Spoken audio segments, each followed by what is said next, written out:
തിരികെ good morning കേരളത്തിലേക്ക് വരുമ്പോൾ ഗവർണർ തന്നെയാണ് വിഷയം.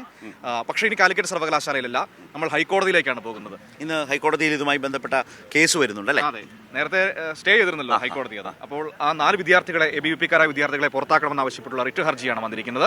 കോടതി ഇന്ന് പരിഗണിക്കാൻ വേണ്ടി പോവുകയാണ്. ഉമേഷ് ഉണ്ട് നമ്മളോടൊപ്പം. ഉമേഷ്, കഴിഞ്ഞ ദിവസം ഏറ്റവും വലിയ തിരിച്ചടി ഗവർണർ എന്നതിനേക്കാൾ ഉപരി ചാൻസലർക്ക് നേരിടേണ്ടി വന്നത് ഹൈക്കോടതി ഇക്കാര്യത്തിൽ ഇടപെട്ടുകൊണ്ട് നടത്തിയ ഇടപെടലാണ്, ആ സ്റ്റേ ആണ്.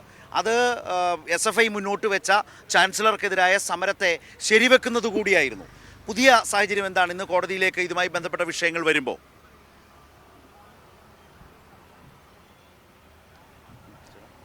ശരത്ത്, അതിൻ്റെ തുടർച്ചയാണ്, അന്ന് തിരിച്ചടി ഉണ്ടായതിൻ്റെ തുടർച്ചയാണ് ഇന്ന് കോടതിയിൽ ഉണ്ടാവുക. എന്താണ് ഇന്ന് കോടതി ഇതുമായി വാദം കേട്ട് കോടതി പറയാൻ പോകുന്നത് എന്നുള്ളത് തന്നെയാണ് ഏറ്റവും പ്രധാനപ്പെട്ട കാര്യം. ഈ സാധാരണഗതിയിൽ സെനറ്റിലേക്ക് സർവകലാശാല ഒരു പട്ടിക തയ്യാറാക്കി ഗവർണർക്ക് നൽകിയാൽ അതിൽ നിന്ന് സെലക്ട് ചെയ്ത് പാനൽ അംഗീകരിക്കുക എന്നുള്ളതാണ് ഗവർണർ സാധാരണഗതിയിൽ ചെയ്യാറുള്ളത്. എന്നാൽ ഗവർണർ അന്ന് ചെയ്തത് ഈ പട്ടികയ്ക്ക് പുറത്തു നിന്ന് 4 പേരല്ല അതിൽ കൂടുതൽ പേരെ ഗവർണർ സെലക്ട് ചെയ്യുന്നു, നോമിനേറ്റ് ചെയ്യുന്നു എന്നുള്ളതാണ്.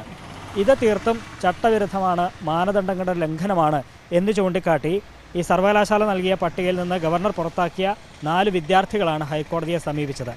വിദ്യാർത്ഥികൾ ചൂണ്ടിക്കാണിക്കുന്നത് സർവകലാശാല നിയമത്തിൻ്റെ ലംഘനം ഉണ്ടായിട്ടുണ്ട്, കൃത്യമായ യോഗ്യതയില്ലാത്തവരെയാണ് ഗവർണർ നാമനിർദ്ദേശം ചെയ്തത് എന്നൊക്കെയാണ് വിദ്യാർത്ഥികൾ അന്ന് ഈ ഹർജിയിൽ ചൂണ്ടിക്കാണിച്ചത്.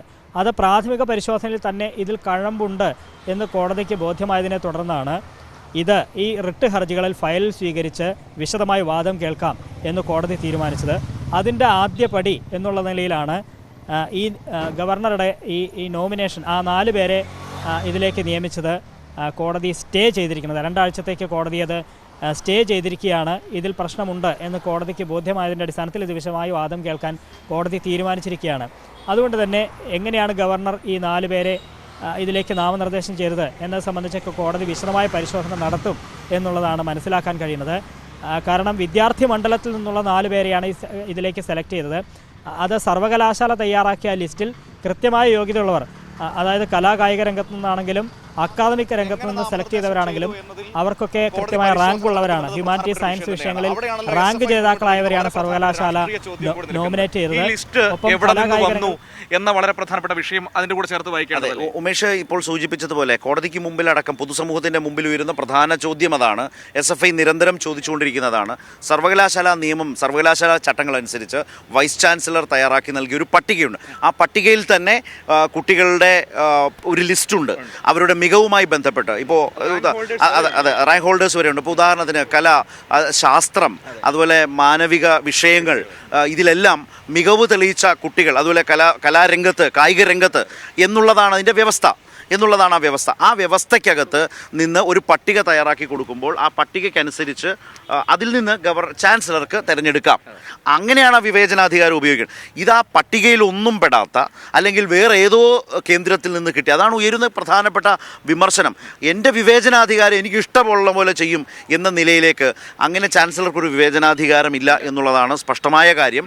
അപ്പോൾ അത് ഒരു സർവകലാശാല കൊടുക്കുന്ന ലിസ്റ്റ് അപ്പാടെ തള്ളിക്കളഞ്ഞ് തോന്നുംപടി പ്രവർത്തിക്കുന്നു എന്നത്. അപ്പോൾ എവിടെ നിന്നാണ് അങ്ങനെ ഒരു പട്ടിക തയ്യാറാക്കിയത്? അത് കേരളത്തോട് വിശദീകരിക്കാൻ ചാൻസലർ ബാധ്യസ്ഥനാണ്, അത് പറയണം എന്നുള്ളതാണ് SFI ഈ സമരത്തിലൂടെ നിരന്തരം ആവശ്യപ്പെട്ടുകൊണ്ടിരിക്കുന്ന ഒരു കാര്യം. അത് പരിശോധിക്കേണ്ടി വരും എന്ന് കോടതി പറഞ്ഞതും ആ SFIയുടെ നിലപാടിനെ ശരിവെക്കുന്നതല്ലേ? ആ നിലയിൽ നോട്ടീസ് അയച്ചിരുന്നു. അപ്പോൾ വിശദീകരിക്കേണ്ടി വരും. ഏത് മാനദണ്ഡങ്ങളുടെ അടിസ്ഥാനത്തിലാണ് അത് ചെയ്തിട്ടുള്ളത് എന്നുള്ളത് കൂടി വളരെ പ്രധാനപ്പെട്ടതാണ്. ഉമേഷ്,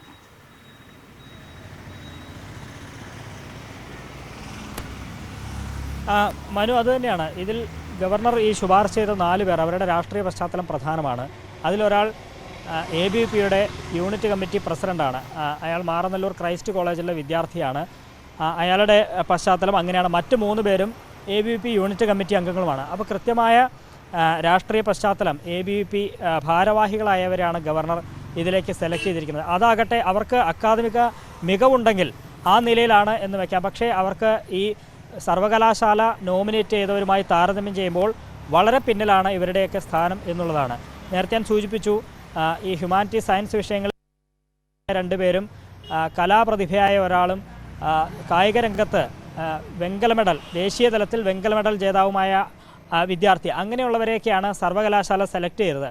എന്നാൽ ഇത് ഈ അക്കാദമിക് വിഷയത്തിൽ യഥാർത്ഥത്തിൽ ഹ്യൂമാനിറ്റീസിലൊക്കെ റിസൾട്ട് വരാനിരിക്കുന്നു, അല്ലെങ്കിൽ സയൻസ് വിഷയത്തിൽ സി ഗ്രേഡ് ലഭിച്ചവർ, കലാകായിക രംഗത്താണെങ്കിൽ വളരെ ചെറിയ സംഭാവന മാത്രം ചെയ്തവർ, അങ്ങനെയുള്ളവരെയൊക്കെയാണ് സെലക്ട് ചെയ്തത്. അപ്പോൾ ഇതിന് മാനദണ്ഡമാക്കിയത് അവരുടെ രാഷ്ട്രീയ പശ്ചാത്തലമാണ് എന്ന് തന്നെ വേണം മനസ്സിലാക്കാൻ. അതുതന്നെയായിരിക്കും വിദ്യാർത്ഥികൾ കോടതിയെ ബോധ്യപ്പെടുത്താൻ ശ്രമിക്കുക. ജസ്റ്റിസ് TR രവിയുടെ ബെഞ്ചാണ് ഈ ഹർജികൾ പരിഗണിക്കുന്നത്. എതിർകക്ഷികളായവർക്ക് എല്ലാവർക്കും കോടതി നോട്ടീസ് അയച്ചിട്ടുണ്ട്. സ്വാഭാവികമായും ചാൻസലർ അടക്കം ഇതിൽ അവരുടെ ഭാഗം വിശദീകരിക്കേണ്ടി വരും, ഇതിന് മറുപടി പറയേണ്ടി വരും. വളരെ വിശദമായ വാദപ്രതിവാദം തന്നെ ഉണ്ടാകും. അതിൽ കോടതി എന്ത് നിലപാടെടുക്കുന്നു എന്നുള്ളത് തന്നെയാണ് ഏറ്റവും പ്രധാനം. ഇതിൽ ആദ്യ പടി എന്നുള്ളതിൽ ഗവർണർക്ക് വലിയ തിരിച്ചടി, ചാൻസലറായ ഗവർണർക്ക് വലിയ തിരിച്ചടി ഉണ്ടായിട്ടുണ്ട്. ഈ പട്ടിക തന്നെ സ്റ്റേ ചെയ്തിട്ടുണ്ട്.